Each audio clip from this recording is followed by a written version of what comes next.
It's 10:52 a.m. on a sunny but chilly November morning. Our crews gathered together around the dinner table with the smell fresh of coffee, cinnamon roast brewing.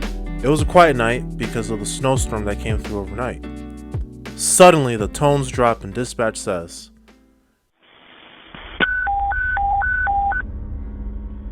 "Ambulance 2, respond for a 46-year-old male, not conscious, not breathing. CPR is in progress." My crew and I rushed to the ambulance, and we are out the door in seconds. As the siren blares, my driver attempts not to tunnel vision and drive too erratically. Since I'm the lead paramedic, I'm thinking about what equipment I need, what are my options for hospitals that I need to consider, and most importantly, what could have caused this patient to go into cardiac arrest. We arrive on scene, and a neighbor and a police officer are both doing CPR on a man that's lying in his driveway. As my crew began to work and take over CPR, I just paused for a brief moment and I looked at the patient and wondered, how can this happen to such a relatively young person? Welcome to Firehouse Heavyweights TV. I'm your host, King Jerome, where I show parents how to keep themselves and their families safe from car wrecks, fires, and medical emergencies.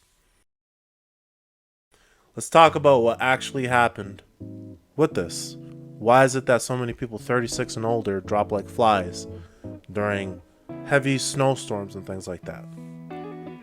The big thing that happens is that they go into cardiac arrest, unfortunately. They go into cardiac arrest because shoveling snow is so much more physically demanding than people actually think it is or that they anticipate. So cold air does a lot of things to the body. The body, to begin with, is just an amazing design.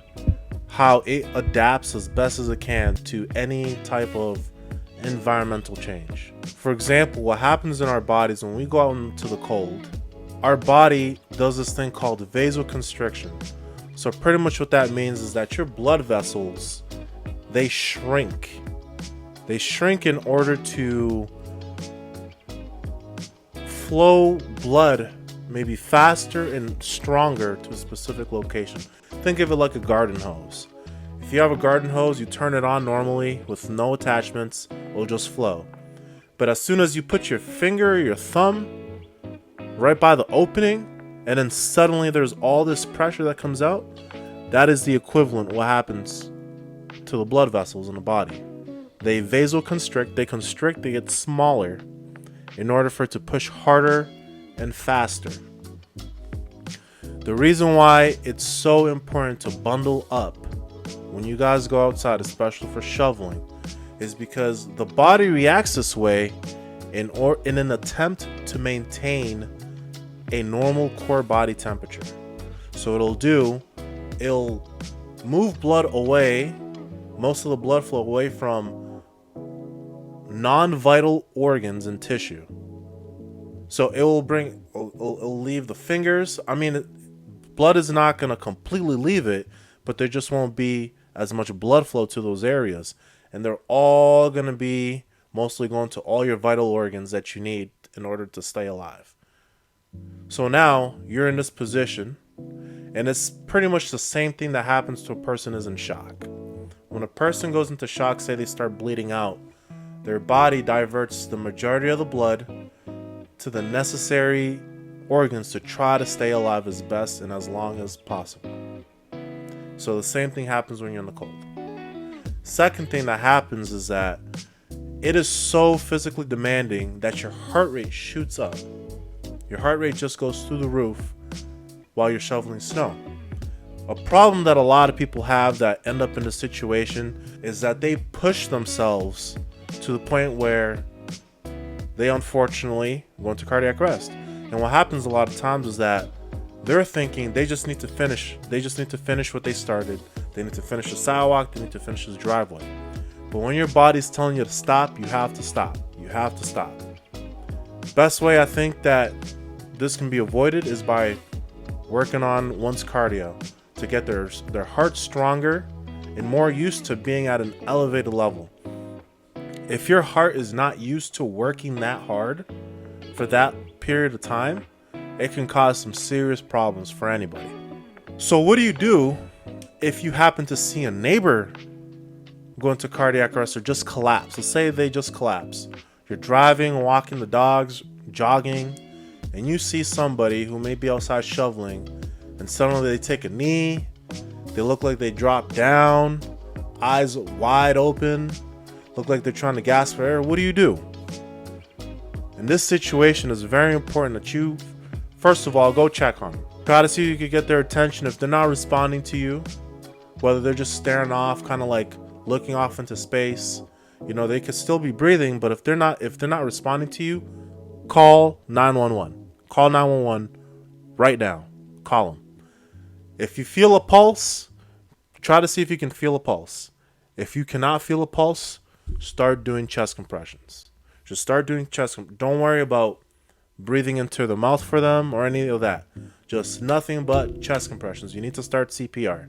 Some signs that you may know that you're doing too much when it comes to shoveling snow, you start seeing spots. You start seeing spots everywhere. Stop what you're doing. Stop what you're doing. Slow down. Take a breather. Take a break. Okay? Your body's trying to tell you need to take it easy.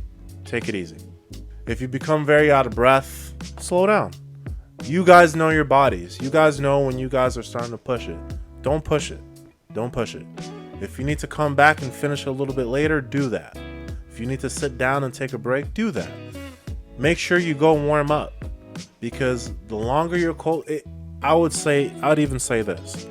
It's not good to just take a break and hang out outside where it's cold in order to get yourself ready again to go, because your body is still acting as if you're in shock, and it's not circulating much blood to the rest of your muscles, because it needs to keep your core body temperature at a normal level, and it needs to keep your organs perfused, is what we call, when there's enough blood flow going to it.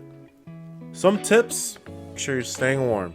Make sure that you're doing some cardio, whether that's walking, whether that's running, whether that's lifting weights, whatever it is. Make sure you're doing something. A big one to know is your target heart rate. So you may see this graph, and I'm going to put it right here.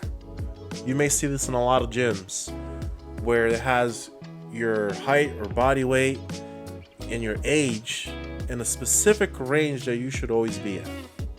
I know mine, that I'm usually around 111 is where my target heart rate begins to start. And then the max could be maybe the 150, 160s. I track my heart rate religiously with my Apple Watch right here. With my Apple Watch, that's how I check my heart rate all the time. That's how I keep track of how hard my body's actually working. I could be walking on a treadmill on an incline, and my body's working a lot harder than I thought it was. So once my heart rate begins to get into the 170s, 180s, that's when I start seeing spots. And I know I need to back off. If I'm getting to that level, I need to back off, slow down, take a quick breather, and get back down to a level that's within this target heart rate zone to make sure that I'm staying safe.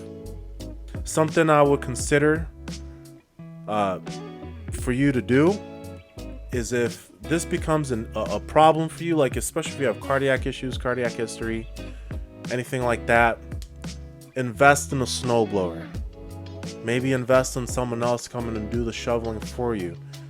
Do not push your body to an unnecessary limit.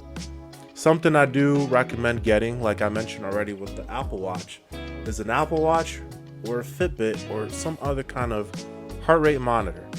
That way, if you guys go do shovel and stuff like that, you can keep track of how hard your body's working. And I can guarantee you'll be very surprised. You'll be very surprised on how high your heart rate jumps.